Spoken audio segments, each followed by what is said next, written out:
Katera tekočina je zaradi svojih lastnosti primerna, da vanjo pomočimo bombažni robec, da se bo vnel, vendar bo pri tem ostal nepoškodovan? A. 100% etanol, B. žgana pijača, C. olje ali D. alkoholni kis.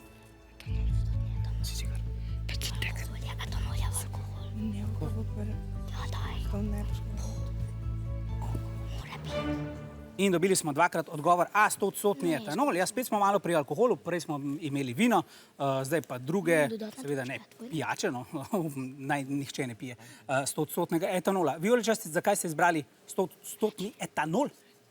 Zbrali smo 100% etanol, zato ker je to v bistvu alkohol, ne pa ponovadi je tako, ko se ful tako vžge alkohol. Da se vname in ne poškoduje? Morda. Rumeni? Mi smo pa tu, meni se zdi, enkrat v šoli delali. A, ste delali poskus? Ja. Meni se zdi, da smo v to dali. In mislite, da ste dali to? Ja. Dobro. Preverimo, katera tekočina gori, a ne poškoduje.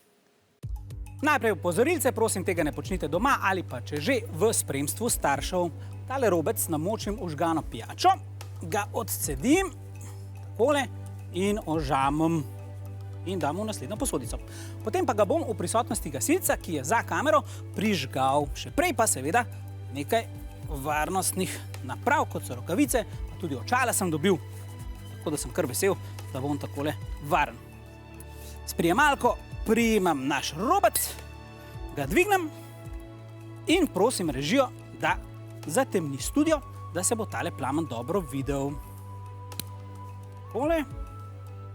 Ja, poglejte, se je že vnelo. In gori zelo lepim, močnim plamenom po celi površini. Ko sem prižgal robec namočen v žgano pijačo, so se namreč vnele pare etanola, ki izhlapevajo iz nje, voda pa preprečuje, da bi se dovolj segrel, da bi se lahko vnel. Če bi robec namočili v 100% etanol, bi zgorel, saj v njem ni vsebnosti vode. Če bi robec namočili v olje, bi potem, ko bi se olje segrelo, prav tako zagotovo zagorel in se poškodoval. Robec v alkoholnem kisu pa se zaradi visoke vsebnosti vode ne bi niti vžgal. Samo robec, ki je namočen v žgano pijačo, se vname, zagori in na koncu ostane praktično nepoškodovan. Pravi je bil tokrat odgovor B.